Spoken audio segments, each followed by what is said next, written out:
여러분, 혹시 이런 생각 해보신 적 있으신가요? 통장을 열어봤는데 숫자가 너무 작아서 한숨이 절로 나왔던 날.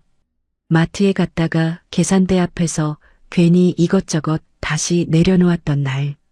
친구한테서 해외여행 갔다 왔다는 카카오톡이 왔는데 괜히 핸드폰을 덮어버렸던 날. 그런 날이 있으셨나요? 저는 알고 있습니다.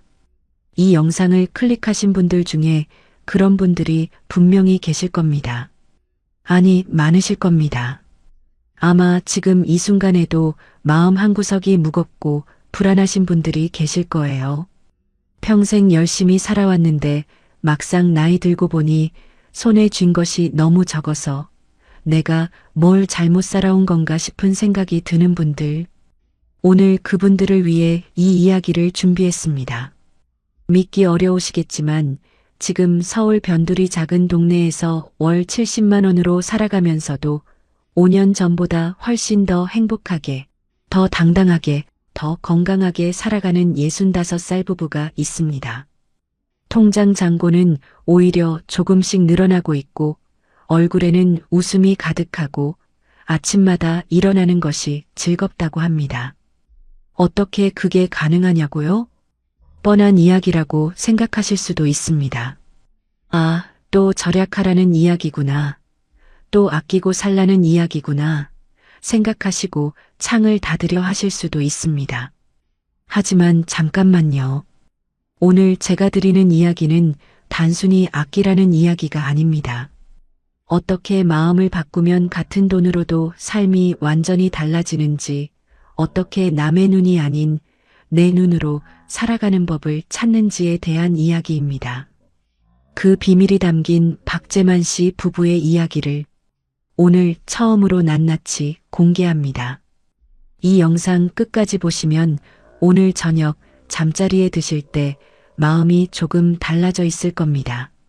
지금 당장 메모 준비하시고 혹시 마음에 드셨다면 구독 버튼과 좋아요 한 번씩 눌러주십시오. 그게 저한테는 정말 큰 힘이 됩니다. 진심으로 감사드립니다. 자, 이제 이야기 시작합니다.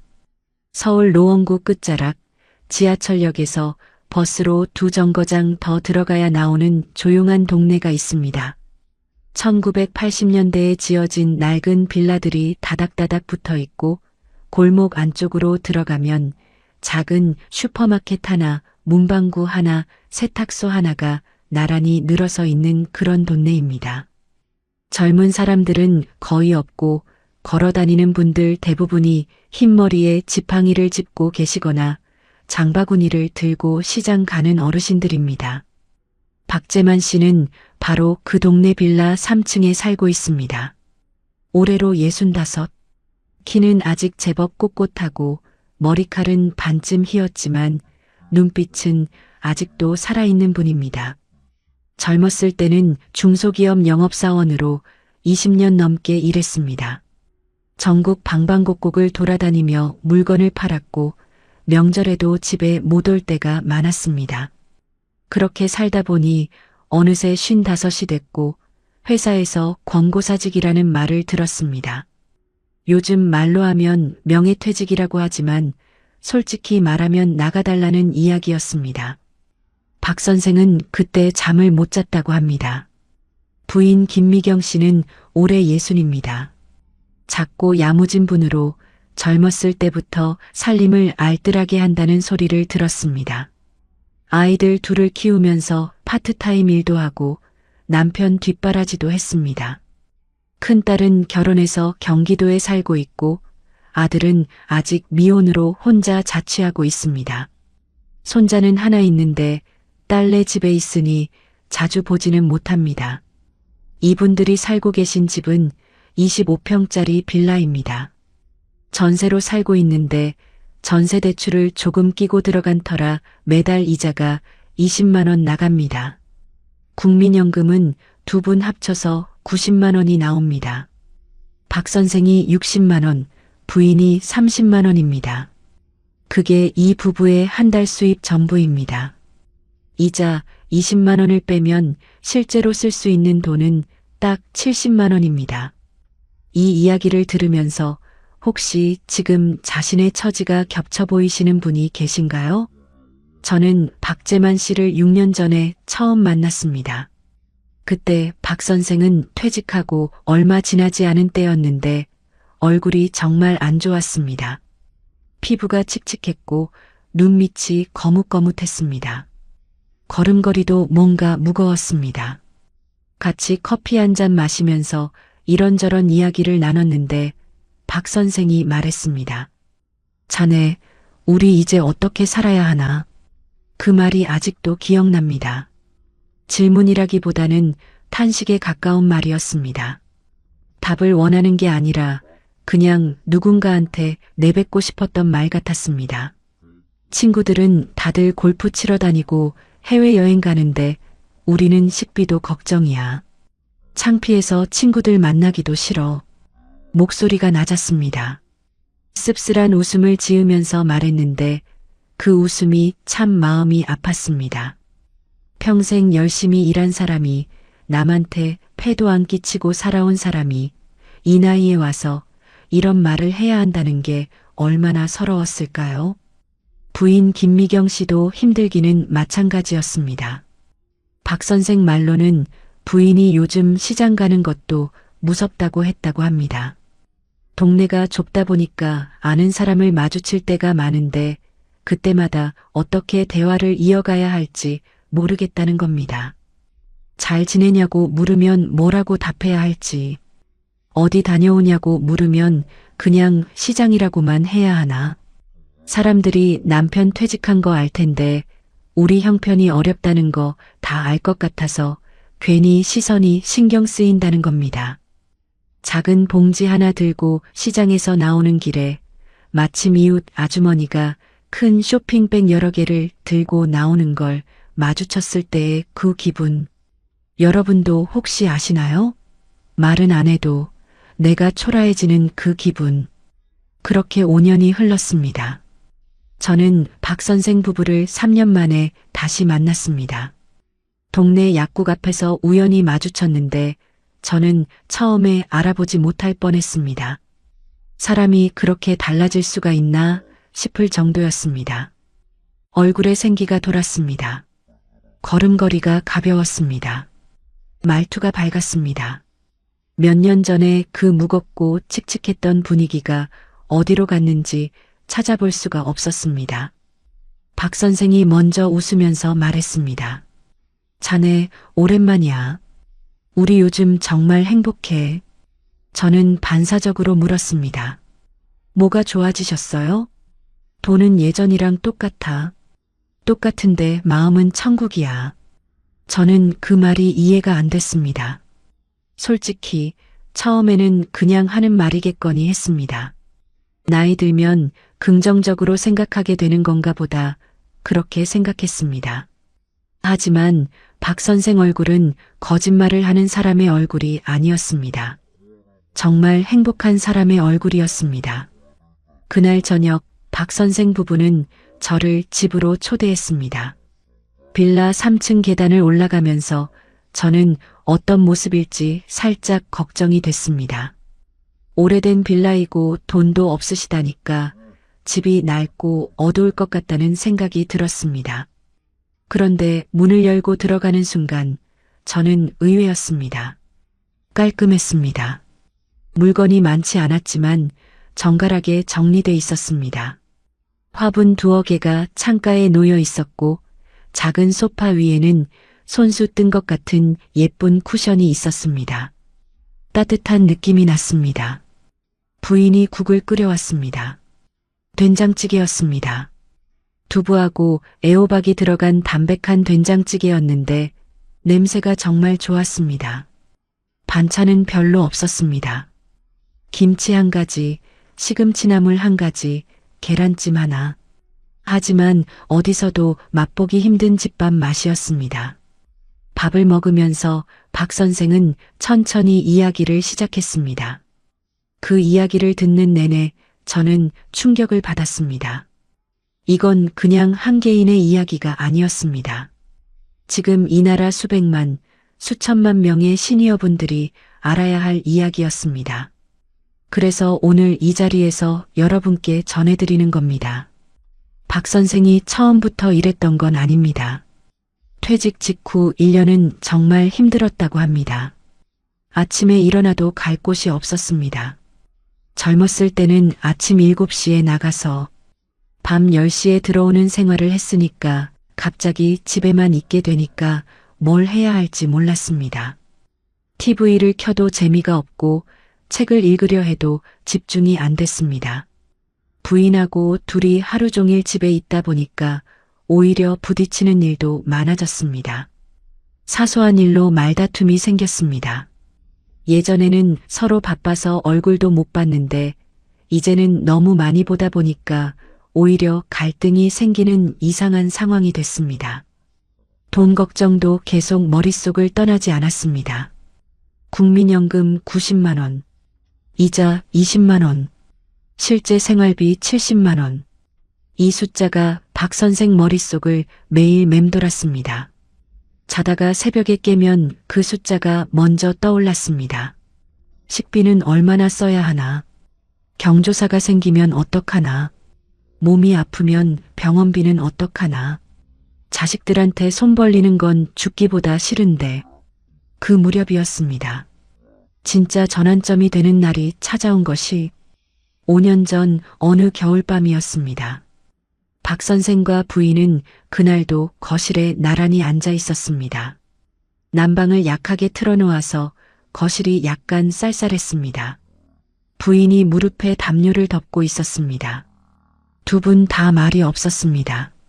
뭔가 할 말이 있는 것 같았지만 꺼내기가 무거운 그런 침묵이었습니다. 부인이 먼저 입을 열었습니다. 여보, 우리 이렇게 살다가 언제 죽을지 모르겠어요.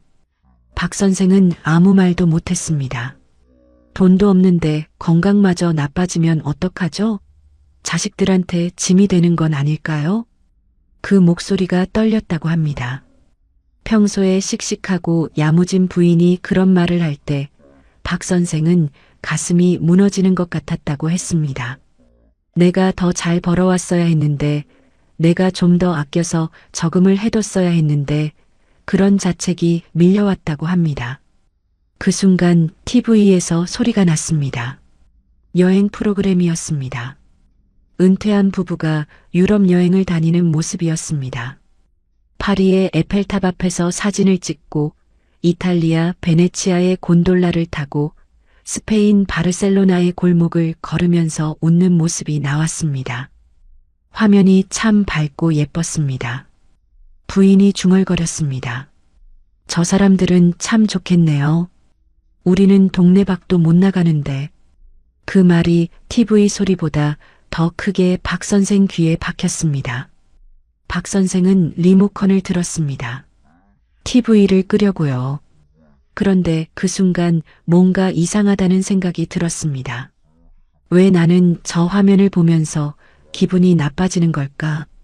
저 사람들이 행복한 게 나한테 무슨 해가 되나? 저 사람들은 잘못한 게 없잖아.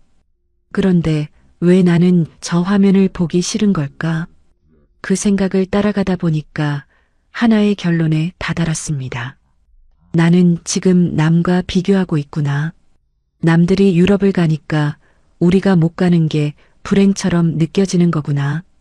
남들이 골프를 치니까 우리가 못 치는 게 초라하게 느껴지는 거구나. 남들이 새 차를 사니까 우리가 버스 타는 게 부끄럽게 느껴지는 거구나. 하지만 잠깐, 이건 남의 기준 아닌가? 남이 골프를 치지 않으면 불행한가? 남이 유럽을 가지 않으면 초라한가? 아니잖아. 그건 남의 기준이야. 우리 기준은 따로 있어야 해. 박 선생은 부인을 바라봤습니다. 여보, 부인이 고개를 돌렸습니다. 우리 이제 남 신경 쓰지 맙시다. 부인이 의아한 표정을 지었습니다. 친구들이 골프 치든 말든 우리는 신경 쓰지 맙시다. 누가 유럽 가든 말든 그게 우리하고 무슨 상관이에요? 우리는 우리 방식대로 삽시다. 돈이 적으면 적은 대로도 행복할 수 있어요. 부인은 잠시 아무 말도 않았습니다. 그 말을 믿고 싶었지만 선뜻 믿기지 않는 눈치였습니다. 정말 그럴 수 있을까요? 박 선생은 단호하게 말했습니다. 해봅시다. 한번 해보자고요. 이 대화가 모든 것의 시작이었습니다. 그 대화 다음 날 박 선생한테 동창 모임 연락이 왔습니다. 카카오톡으로 단체 메시지가 왔는데 이번 주 토요일에 골프 치고 저녁 먹자는 내용이었습니다. 그린피에 저녁 식사비까지 하면 아마 1인당 20만 원은 가볍게 넘을 자리였습니다. 예전 같았으면 박 선생은 그 연락을 받고 며칠을 고민했을 겁니다. 가기 싫어도 안 가면 왕따가 될 것 같고 가자니 돈이 부담스럽고 그러다 결국 억지로 참석해서 괜히 웃고 떠들다가 집에 오면서 후회하는 패턴을 반복했을 겁니다. 하지만 이번에는 달랐습니다. 박 선생은 곧장 답장을 보냈습니다. 미안하지만 이번엔 못 갈 것 같아. 요즘 몸이 안 좋아서. 거짓말이 아니었습니다. 가기 싫은 모임에 억지로 가는 것, 그것 자체가 몸에 안 좋은 일이니까요. 메시지를 보내고 나서 박 선생은 잠깐 핸드폰을 내려다봤습니다. 혹시 뭐라고 하지 않을까, 섭섭하다고 하지 않을까 걱정이 됐습니다. 그런데 이상하게도 거절을 하고 나니까 오히려 속이 시원했습니다. 자유롭다는 느낌이 들었습니다. 뭔가 무거운 짐을 내려놓은 것 같았습니다. 부인도 같은 날 비슷한 경험을 했습니다. 시장에 갔다가 동네 아주머니를 만났습니다. 자주 마주치는 분이었는데 그분이 물었습니다. 어디 가세요? 예전 같았으면 부인은 괜히 뭔가 그럴싸한 대답을 했을 겁니다. 아니면 시장 간다는 말이 왠지 초라하게 들릴 것 같아서 어물어물 넘어가거나. 하지만 이번에는 그냥 말했습니다. 집에 가요. 그뿐이었습니다. 더 설명하지 않았습니다. 더 꾸미지 않았습니다. 있는 그대로 말하고 담담하게 걸어갔습니다. 그런데 신기한 일이 벌어졌습니다. 아무 일도 없었습니다. 아주머니는 그냥 아 그러세요 하고 지나갔습니다. 세상이 무너지지 않았습니다. 사람들이 뒤에서 수군거리지 않았습니다. 그냥 아무 일도 없었습니다. 부인은 집에 돌아오는 길에 그 생각을 했습니다. 내가 그동안 얼마나 쓸데없는 것에 에너지를 썼는지, 남이 나를 어떻게 볼까, 창피하지 않게 보일까, 그런 걱정을 하느라 얼마나 많은 힘을 낭비했는지. 그날 저녁 부인이 박 선생한테 말했습니다. 여보, 오늘 시장에서 신기한 일이 있었어요. 이야기를 들은 박 선생이 웃었습니다. 그렇죠? 남이 우리 생각하는 시간은 우리가 남 생각하는 시간보다 훨씬 적어요. 사람들은 자기 살기 바빠요. 남과 비교를 멈추기 시작하자 이상한 일들이 일어나기 시작했습니다. 우선 마음이 편해졌습니다. 아침에 일어나면 예전에는 통장 잔고 생각이 먼저 났는데 이제는 오늘 날씨가 좋다는 생각이 먼저 났습니다. 뉴스를 보면서 다른 사람들이 어떻게 사는지를 보고 주눅 들던 게 이제는 그냥 세상 돌아가는 이야기로 들렸습니다. 친구가 새 차를 샀다는 이야기를 들어도 그냥 좋겠네 하고 끝이었습니다. 부럽다는 감정이 올라왔다가도 금방 사라졌습니다. 우리는 버스 타고 다니면 되니까요. 버스를 타면서 창밖을 구경하는 것도 재미있었습니다. 봄이면 벚꽃이 보이고 여름이면 초록이 우거진 거리가 보이고 가을이면 단풍이 들어오고 운전할 때는 그런 걸 볼 여유가 없었는데 버스 안에서는 천천히 세상을 볼 수 있었습니다. 주차 걱정도 없었습니다. 기름값 걱정도 없었습니다. 이웃이 명품 가방을 들고 다니는 걸 봐도 아무렇지 않았습니다. 우리는 장바구니 들고 시장 가면 되니까요. 생각해보면 장바구니가 훨씬 실용적입니다. 물건도 많이 담기고 어깨도 안 아프고 환경에도 좋습니다. 그러다 보니까 자연스럽게 돈도 안 나갔습니다. 남들 따라 하려고 샀던 것들이 하나둘씩 필요 없어졌습니다. 새 핸드폰을 사고 싶다는 생각도 사라졌습니다. 지금 핸드폰으로 전화하고 문자하고 카카오톡 하는데 아무 문제가 없는데 왜 새 핸드폰이 필요한지 이유를 찾을 수가 없었습니다. 옷도 마찬가지였습니다. 철마다 새 옷을 사고 싶다는 충동이 줄어들었습니다. 옷장을 열어보면 입을 옷이 충분히 있었습니다. 하지만 여기서 박 선생은 한 가지 중요한 걸 깨달았습니다. 마음을 바꾸는 것만으로는 부족하다는 것을. 현실적으로 70만 원을 어떻게 쓸 것인가, 그 계획이 없으면 마음이 아무리 편해져도 통장 잔고가 줄어드는 건 막을 수 없다는 것을. 그래서 두 번째 변화가 시작됐습니다. 어느 날 부인이 문구점에 갔습니다. 연필 한 자루를 사러 갔는데 옆에 공책이 눈에 들어왔습니다. 줄이 그어진 평범한 공책이었는데 가격이 1,000원이었습니다. 부인은 그 공책을 집어들었습니다. 집에 와서 박 선생한테 말했습니다. 여보, 이제부터 쓰는 돈 다 적어봅시다. 박 선생이 눈을 들었습니다. 다요? 네. 아침에 마신 커피 한 잔도, 버스 탄 것도 다 적어요. 박 선생은 반신반의했습니다. 그게 뭔 도움이 되겠냐는 표정이었습니다. 하지만 부인이 의욕에 차 있으니까 반대하지 않았습니다. 그날부터 공책에 적기 시작했습니다. 아침에 마신 커피 3,000원, 버스 1,300원, 시장에서 두부 2,500원, 파 한 단 1,500원, 편의점에서 과자 3,500원. 하루 이틀은 그냥 그랬습니다. 그냥 적는 것뿐이었습니다. 그런데 일주일이 지나자 패턴이 보이기 시작했습니다. 부인이 공책을 펼쳐서 지난 일주일치를 쭉 봤는데 커피가 매일 있었습니다. 하루 3,000원짜리 커피를 7일 동안 사 마셨습니다. 21,000원이었습니다. 한 달이면 9만 원에 가까웠습니다. 거의 10만 원을. 부인은 혼자 중얼거렸습니다. 이걸 집에서 타 마시면 얼마지? 믹스 커피 한 봉지가 마트에서 얼마인가 생각해 봤습니다. 100개들이 한 박스에 8,000원이면 한 개에 80원입니다. 80원짜리를 3,000원 주고 사 마신 겁니다. 물론 카페에서 마시는 분위기도 있고 나가서 걷는 운동도 되고 그런 이유가 있기는 했습니다.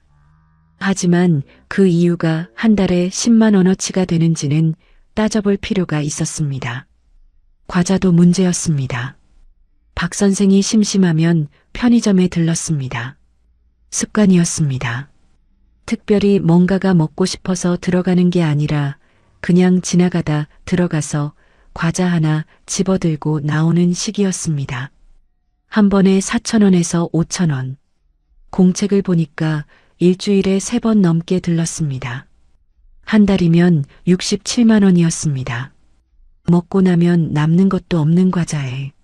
한 달이 되던 날 박 선생 부부는 저녁 식사를 마치고 나서 나란히 앉아서 공책을 펼쳤습니다. 처음에는 아무 말도 없었습니다.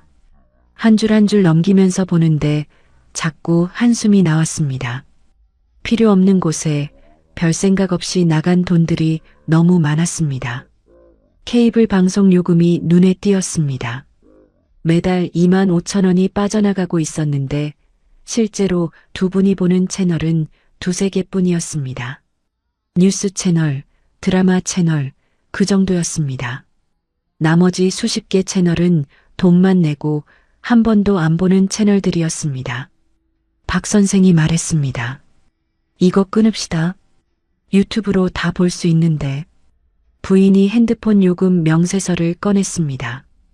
2명 합쳐서 7만 원이 나가고 있었습니다. 그런데 데이터 사용량을 보니까 절반도 안 됐습니다.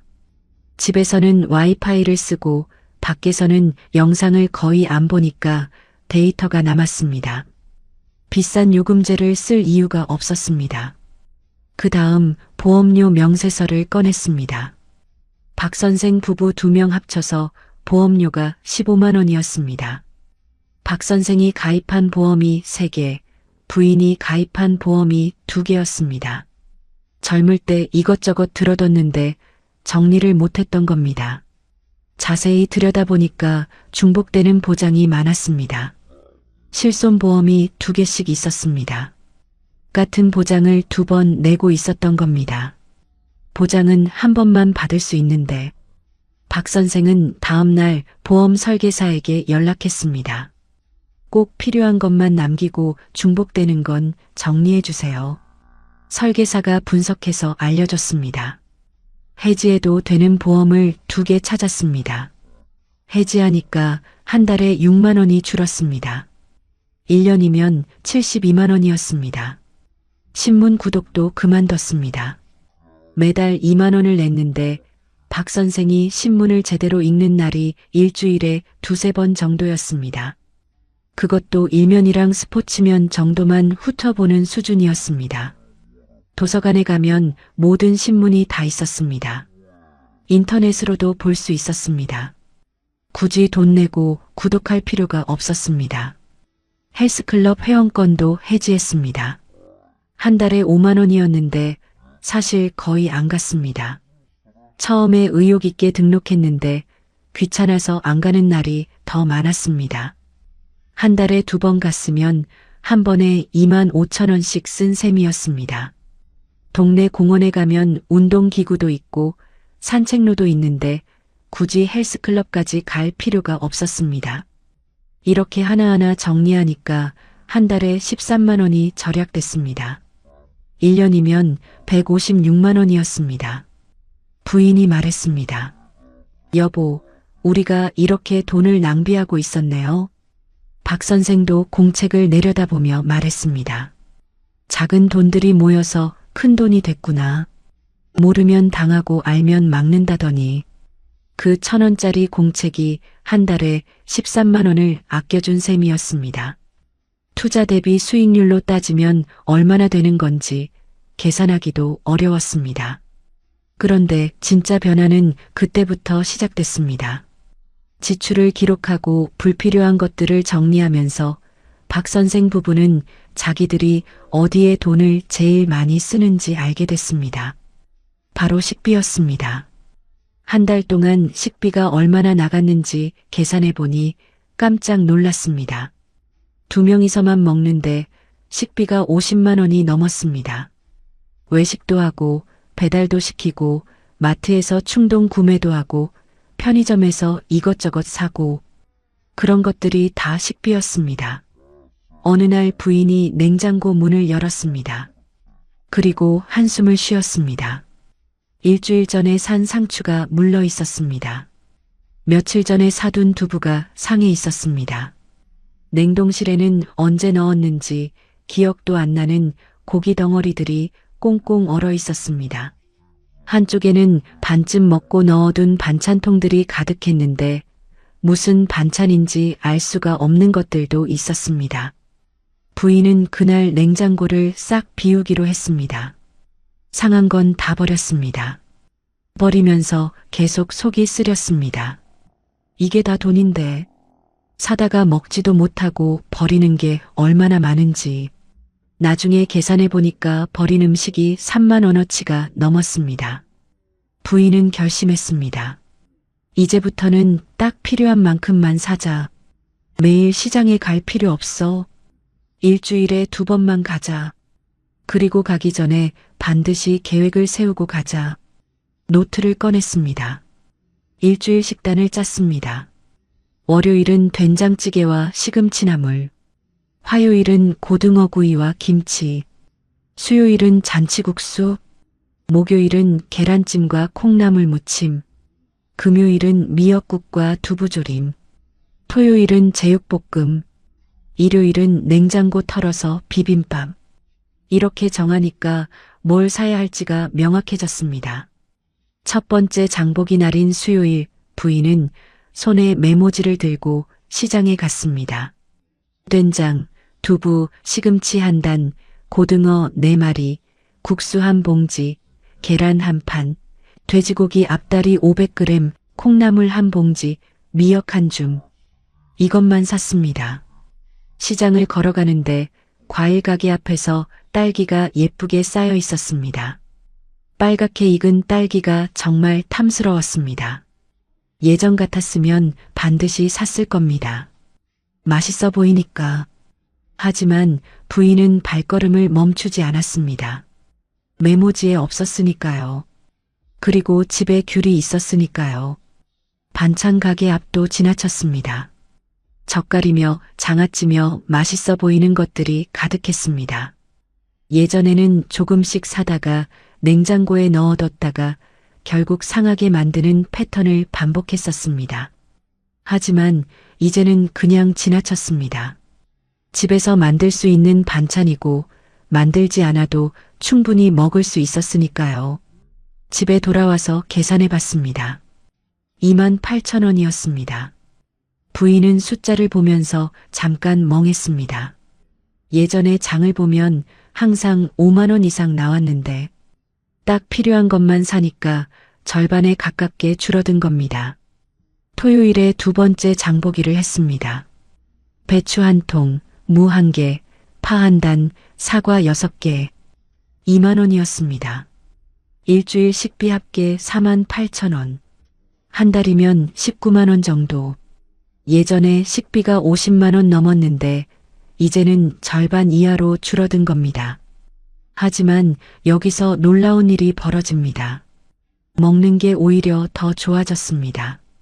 외식을 안 하니까 기름진 음식을 먹는 횟수가 줄었습니다. 배달 음식도 안 먹으니까 짠 음식, 매운 음식이 줄었습니다. 집밥은 담백했습니다. 계절에 맞는 채소를 사다 먹으니까 신선했습니다.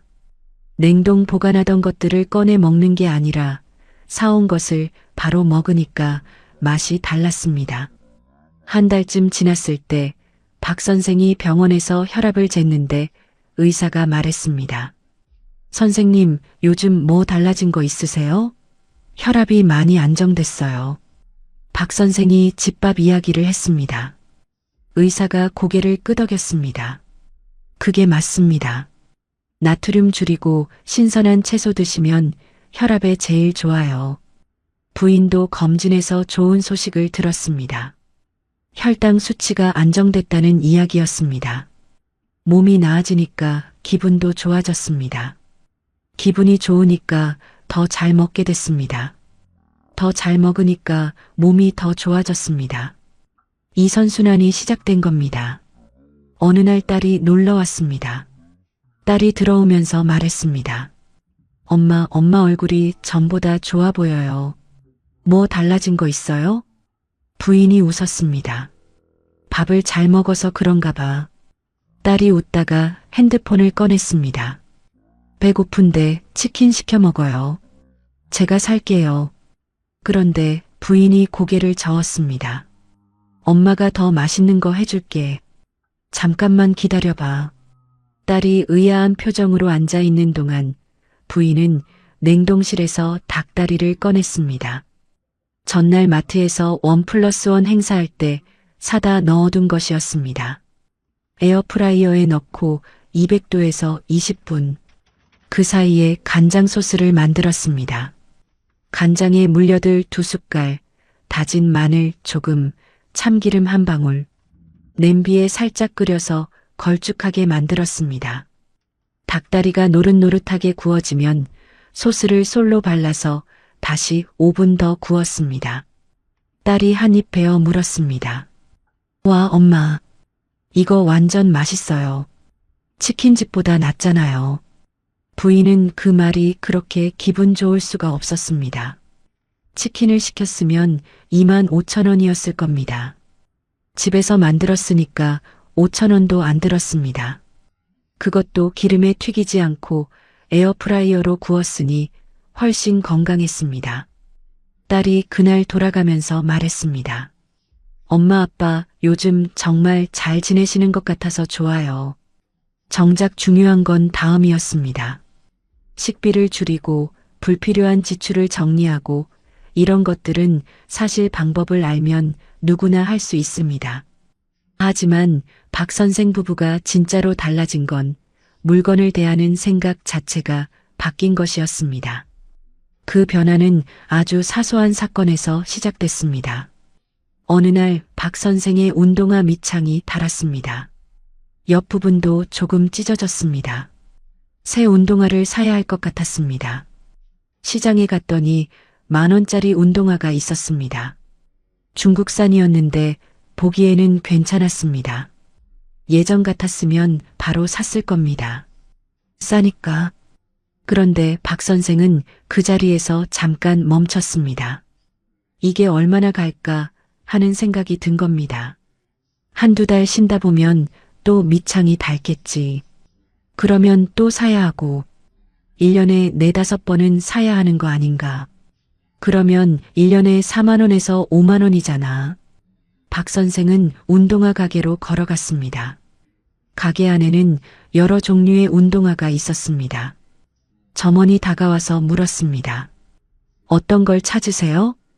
오래 신을 수 있는 거요. 발도 편하고. 점원이 하나를 꺼냈습니다. 메모리 폼 쿠션이 들어간 것이었고 밑창이 두꺼웠습니다. 가격을 봤더니 60,000원이었습니다. 박 선생이 망설였습니다. 60,000원이라니 비쌌습니다. 그런데 점원이 말했습니다.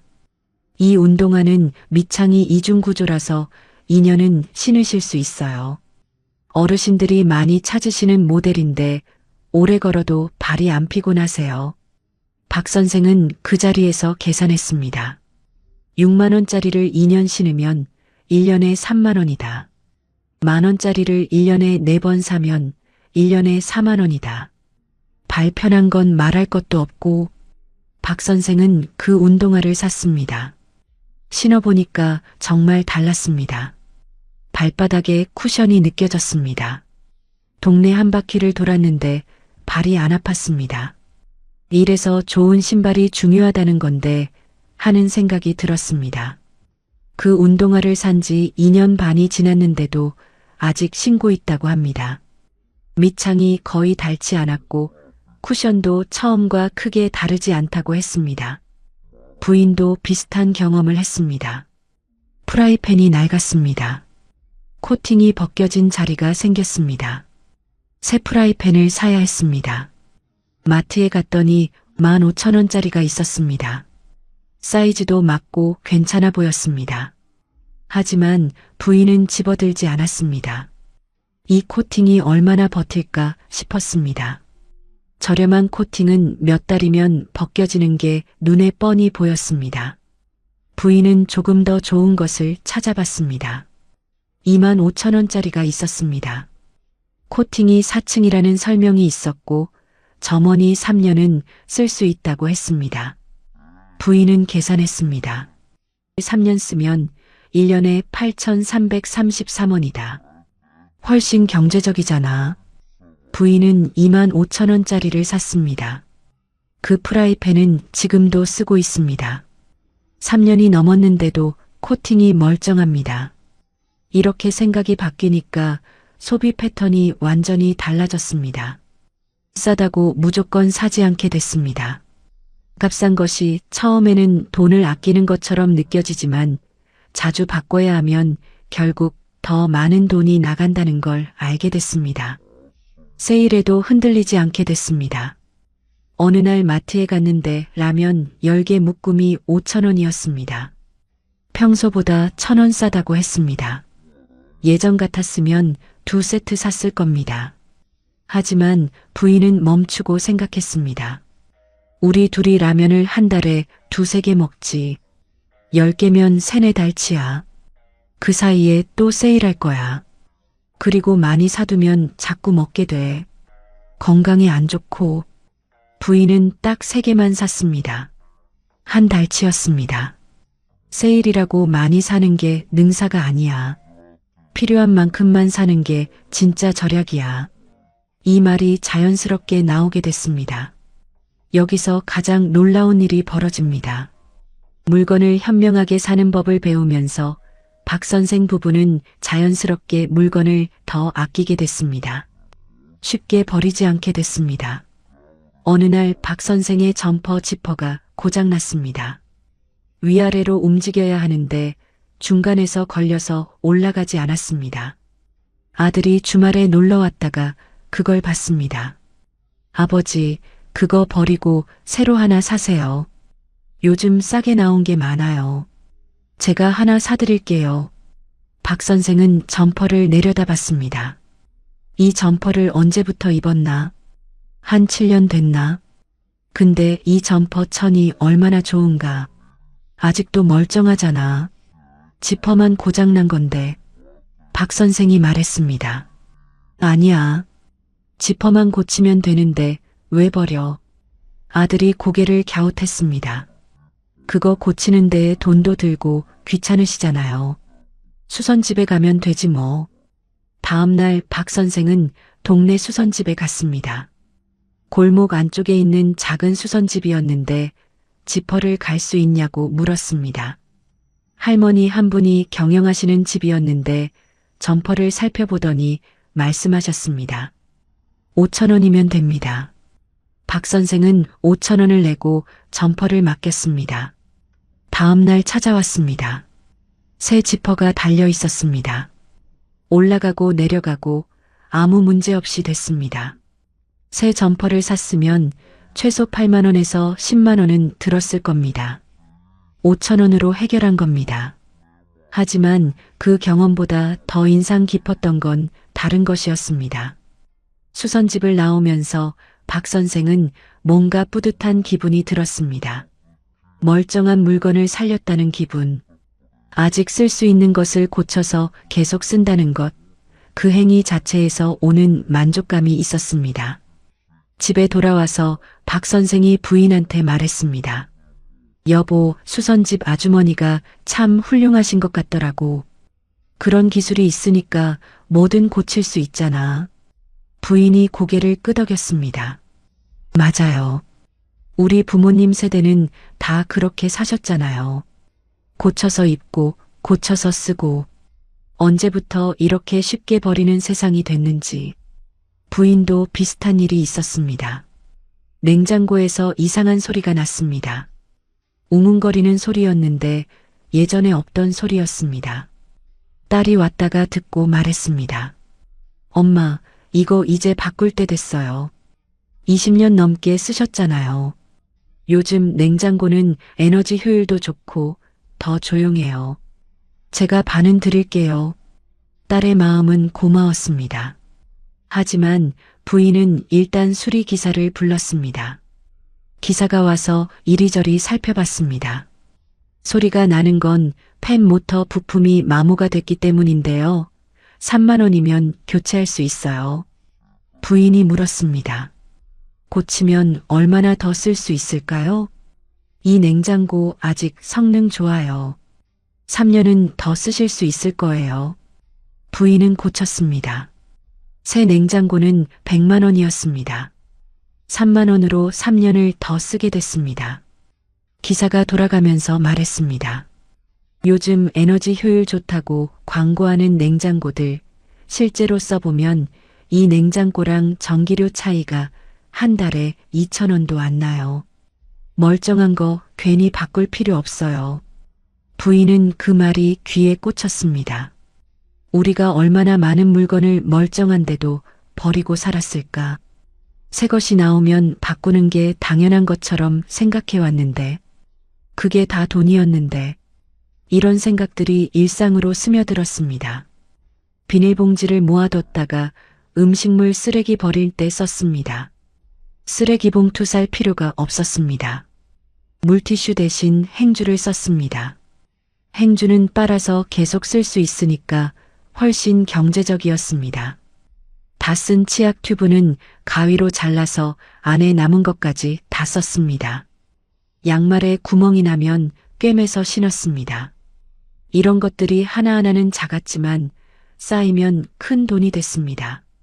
무엇보다 중요한 건 이런 생활 방식이 스트레스가 아니었다는 겁니다. 오히려 뿌듯함을 줬습니다. 뭔가를 아꼈다는 기분, 현명하게 살고 있다는 기분. 그게 삶에 자부심을 줬습니다. 하지만 이것만으로는 부족했습니다. 박 선생 부부에게는 또 다른 고민이 있었습니다. 돈이 절약되는 건 좋은데 그렇다고 집에만 있을 수는 없었습니다. 사람이 집에만 있으면 우울해집니다. 뭔가 활동을 해야 하고 사람을 만나야 하고 배우는 것도 있어야 합니다. 그런데 활동을 하려면 돈이 드는 것들이 많습니다. 영화를 보려면 돈이 들고, 카페에 가려면 돈이 들고, 문화센터 강좌를 들으려 해도 돈이 듭니다. 이 문제를 어떻게 해결했을까요? 어느 날 박 선생이 신문을 보다가 작은 광고 하나를 발견했습니다. 노원구립도서관에서 무료 강좌를 운영한다는 내용이었습니다. 건강 강좌도 있고 스마트폰 사진 강좌도 있고 서예 강좌도 있었습니다. 모두 무료였습니다. 박 선생이 부인한테 보여줬습니다. 여보, 여기 무료로 이런 걸 가르쳐 준대요. 부인이 들여다봤습니다. 건강 강좌 있네요. 스트레칭하고 혈압 관리 방법 알려준다는데 우리 가볼까요? 다음 주에 두 분이 같이 도서관에 갔습니다. 박 선생은 도서관에 오래 안 온 편이었습니다. 아마 수십 년 만인 것 같았습니다. 막상 들어가 보니 생각보다 훨씬 좋았습니다. 넓고 깨끗했습니다. 책이 엄청 많았습니다. 신문도 모든 종류가 다 있었습니다. 에어컨도 잘 나왔습니다. 강좌실에 들어가서 건강 강좌를 들었습니다. 나이에 맞는 스트레칭 방법, 혈압 낮추는 생활 습관, 이런 내용들을 전문가가 와서 설명해 줬습니다. 참가자들이 20명쯤 됐는데 대부분 비슷한 연배였습니다. 강좌가 끝나고 나오면서 부인이 말했습니다. 여보, 여기 진짜 좋은데요. 박 선생도 고개를 끄덕였습니다. 여름에는 여기서 시간 보내면 집에서 에어컨 안 틀어도 되겠어요. 그날부터 도서관이 일상이 됐습니다. 오전에 도서관에 갔습니다. 박 선생은 신문을 읽었습니다. 부인은 소설책을 빌려서 읽었습니다. 점심때 집에 돌아와서 밥을 먹었습니다. 오후에 다시 도서관에 갔습니다. 저녁 무렵 집에 돌아왔습니다. 하루가 어떻게 지나는지 몰랐습니다. 집에 있을 때 그렇게 지루하고 답답하던 시간이 이제는 알차게 채워졌습니다. 스마트폰 사진 강좌도 들었습니다. 어떻게 하면 사진을 잘 찍을 수 있는지, 어떻게 밝기와 구도를 맞추는지 이런 것들을 배웠습니다. 박 선생은 그때부터 산책하면서 사진을 찍기 시작했습니다. 동네 골목의 담장에 핀 꽃, 아침 이슬이 맺힌 풀잎, 노을이 지는 하늘, 이런 것들을 찍었습니다. 딸이 카카오톡으로 사진을 보내니까 좋다고 했습니다. 아버지, 사진 언제 이렇게 잘 찍게 됐어요? 이거 정말 예쁜데요. 박 선생은 그 말이 얼마나 기분이 좋았는지 모릅니다. 동사무소에도 좋은 프로그램이 있었습니다. 노인 체조 교실이 일주일에 3번 있었습니다. 무료였습니다. 가보니까 동네 어르신들이 많이 오셨습니다. 강사가 음악에 맞춰서 체조를 알려줬습니다. 처음에는 어색했지만 몇 번 하다 보니까 익숙해졌습니다. 거기서 부인이 친구를 사귀었습니다. 비슷한 나이의 아주머니인데 이름은 김순자 씨였습니다. 가정 형편도 비슷했고 사는 동네도 가까웠습니다. 두 분이 체조 끝나고 나서 공원 벤치에 앉아서 수다를 떨기 시작했습니다. 저도 처음에는 집에 있는 게 너무 답답했어요. 맞아요, 저도요. 근데 이렇게 나와서 움직이니까 좋더라고요. 우리 다음 주에 같이 도서관 가요. 이렇게 시작된 우정이 지금까지 이어지고 있습니다.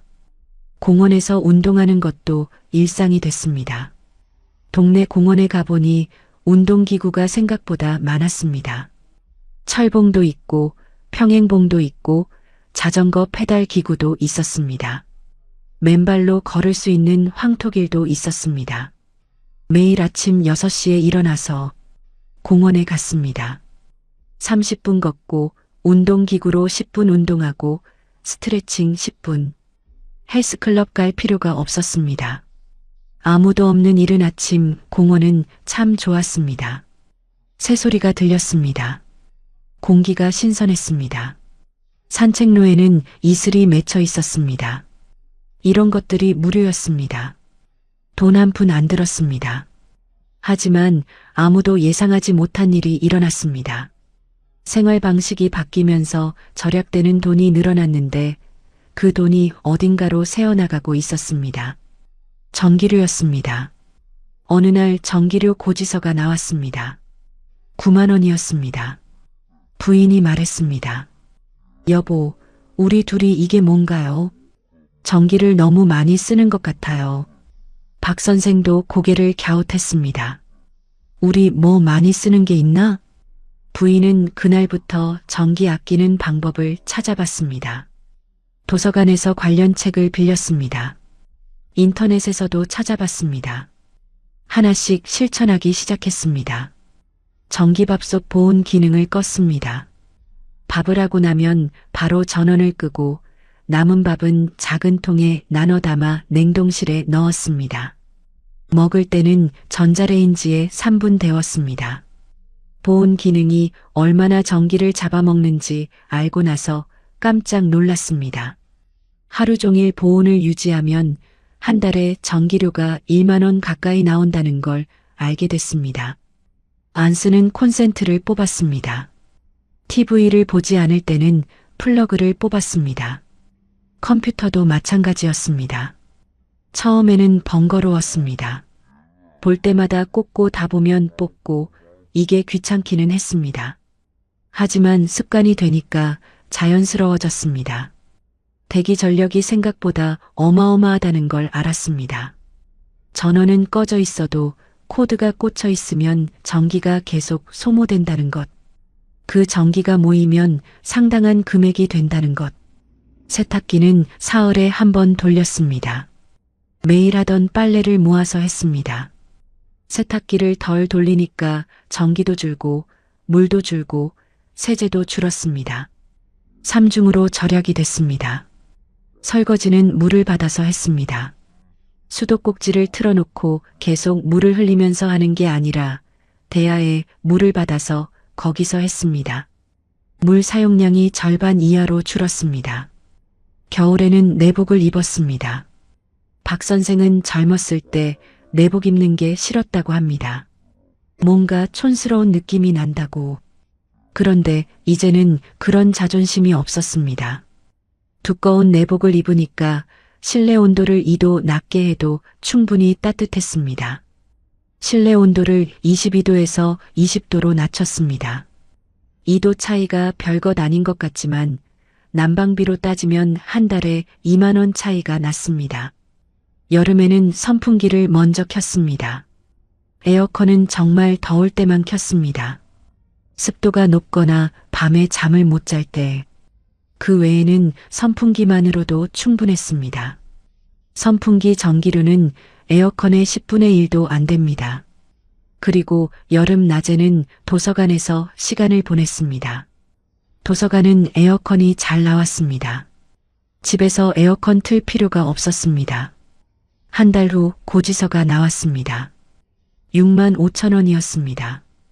2만 5천 원이 줄었습니다. 부인이 소리를 질렀습니다. 여보, 이것 봐요. 2만 5천 원이 줄었어요. 박 선생이 고지서를 들여다봤습니다. 조금만 신경 썼을 뿐인데 이게 이렇게 줄어. 1년이면 30만 원이잖아요. 두 분이 눈이 마주치고 웃었습니다. 그 웃음이 얼마나 따뜻했는지 박 선생이 이야기하면서 그때를 떠올리며 또 웃었습니다. 이 부분에서 많은 분들이 놀랍니다. 박 선생 부부가 이렇게 살면서 가장 많이 절약한 것은 돈이 아니었습니다. 걱정이었습니다. 예전에 박 선생은 항상 걱정 속에 살았습니다. 돈이 모자랄까봐 걱정, 아프면 어쩌나 걱정, 자식들 짐이 될까봐 걱정, 남들 눈에 어떻게 보일까 걱정. 이 걱정들이 하루 종일 머릿속을 떠나지 않았습니다. 그런데 생활 방식이 하나씩 바뀌면서 걱정이 줄어들기 시작했습니다. 지출을 기록하고 불필요한 것을 정리하니까 이제는 돈이 어디로 나가는지 알게 됐습니다. 알면 두렵지 않습니다. 모를 때가 무서운 겁니다. 집밥을 해먹으니까 건강이 좋아졌습니다. 건강 걱정이 줄었습니다.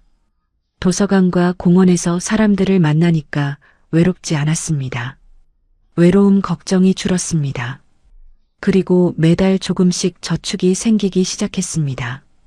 처음에는 3만 원이었습니다.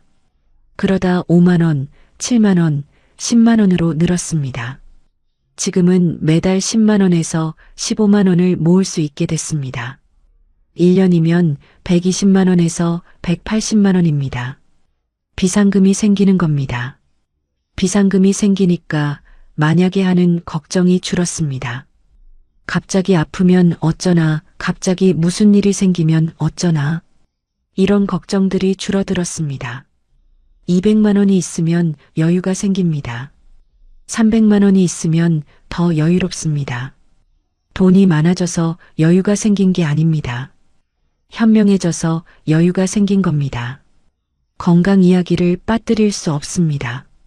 박 선생은 5년 전에 혈압약을 2가지 먹었습니다. 혈압이 높았고 가끔 가슴이 답답한 증상도 있었습니다. 의사는 약을 계속 먹어야 한다고 했습니다. 그런데 지금은 약이 하나로 줄었습니다. 의사가 놀라워했습니다. 선생님, 뭘 그렇게 열심히 하셨어요? 혈압이 너무 좋아지셨는데요. 박 선생이 이야기했습니다. 매일 아침 공원 걷기, 집밥 먹기, 술 끊기. 의사가 말했습니다.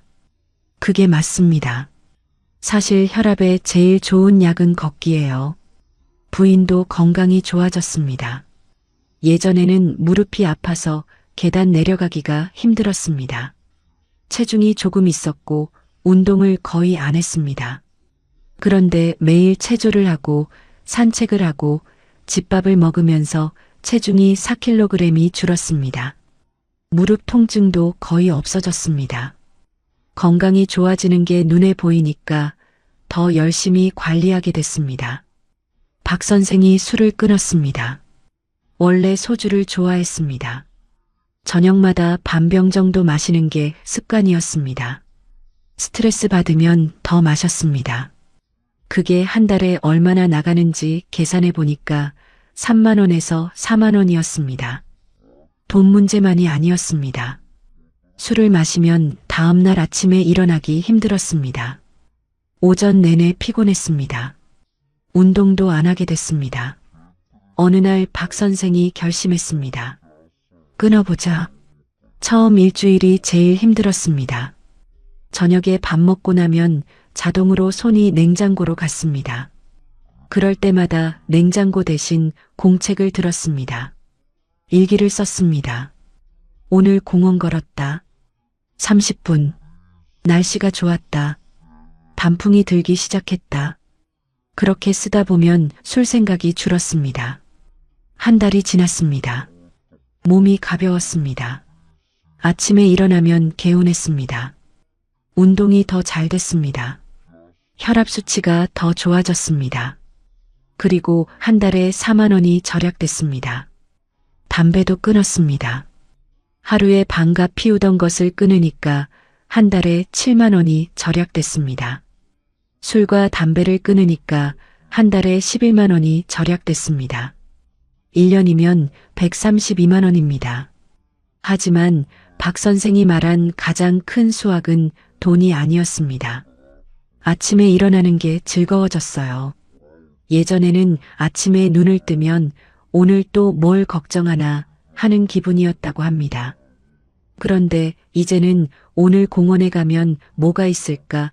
도서관에서 어떤 책을 읽을까? 오늘 저녁은 뭘 해 먹을까?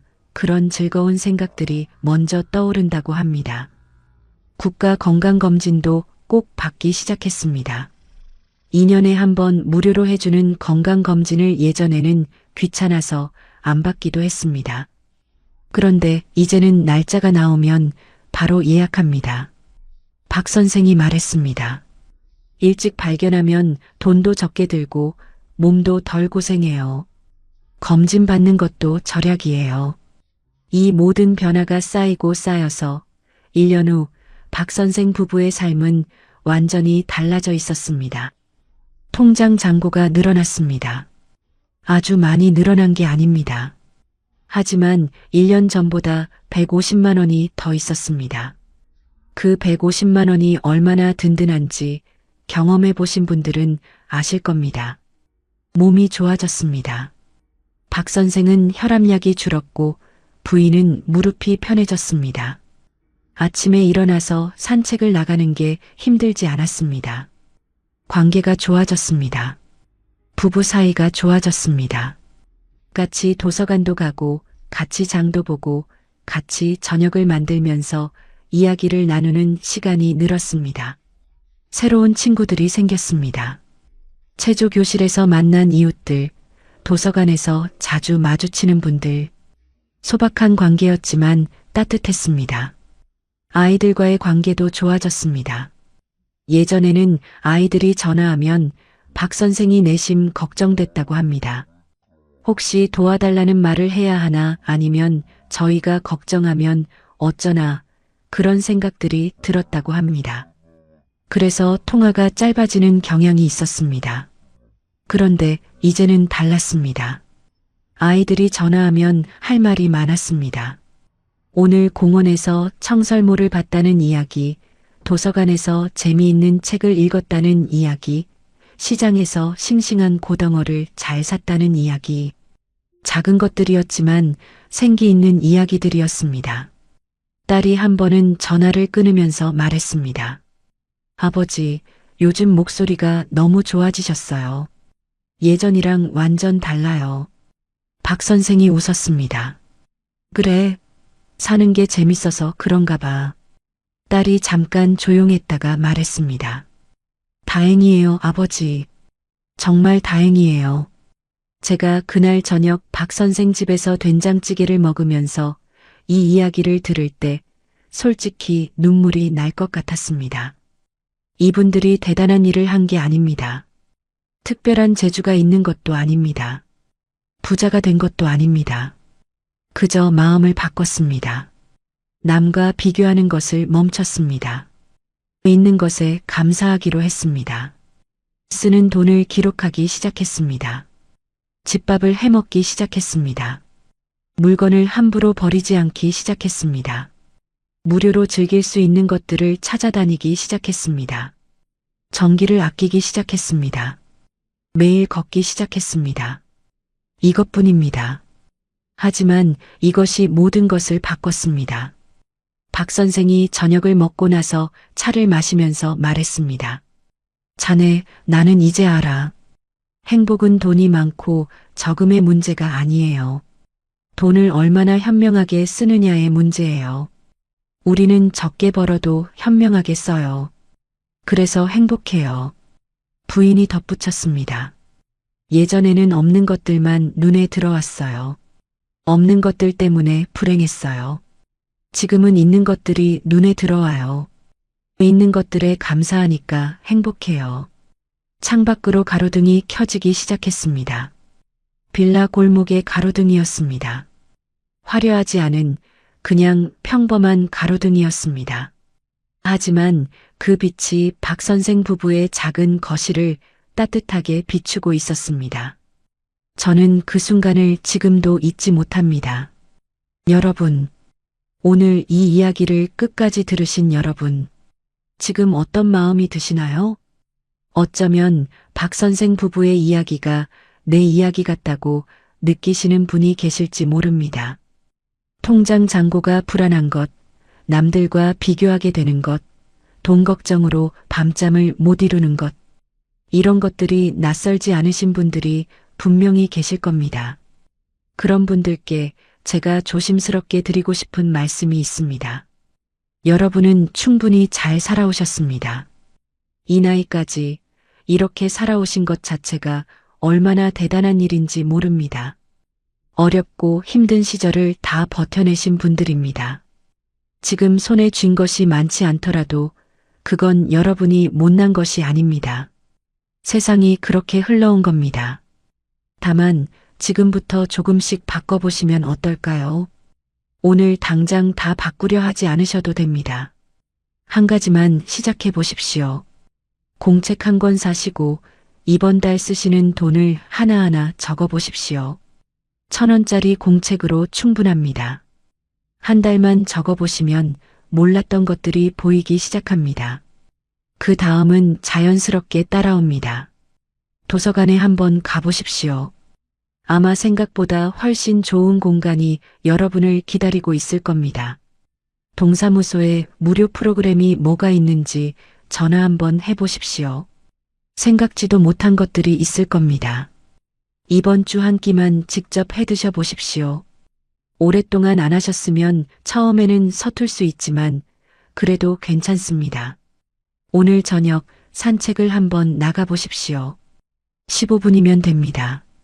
이것들이 뭐가 대단하냐고 생각하실 수 있습니다. 그게 무슨 의미가 있냐고 하실 수 있습니다. 하지만 박 선생 부부가 증명했습니다. 이 작은 것들이 모여서 삶이 바뀝니다. 여러분도 하실 수 있습니다. 지금 이 나이에도 충분히 하실 수 있습니다. 여러분 각자의 삶에 지금 어떤 것이 있는지 오늘 잠자리에 드시기 전에 한번 생각해 보시겠어요? 없는 것이 아니라 있는 것을 헤아려 보시겠어요? 오래된 집이 있다면 잠잘 곳이 있는 겁니다. 소박한 밥상이 있다면 오늘을 살아갈 기운이 있는 겁니다. 전화할 수 있는 자식이 있다면 연결된 마음이 있는 겁니다. 그것이 작은 것 같아도 사실은 정말 중요한 것들입니다. 월 70만 원이 적은 것 같습니까? 현명하게 쓰면 충분합니다. 박 선생 부부가 5년 동안 그렇게 살았습니다. 그리고 행복하다고 합니다. 진심으로요. 돈이 여러분을 지배하게 두지 마십시오. 여러분이 돈을 지배하십시오. 그게 진짜 부자입니다. 오늘 이 영상이 여러분께 조금이라도 위로가 됐기를 바랍니다. 혹시 마음에 드셨다면 구독 버튼과 좋아요 한 번씩만 눌러주십시오. 그게 저한테 정말 큰 힘이 됩니다. 댓글에 여러분의 이야기도 들려주십시오. 비슷한 경험이 있으신 분, 오늘부터 한 가지 시작해 보시겠다는 분, 어떤 이야기든 다 좋습니다.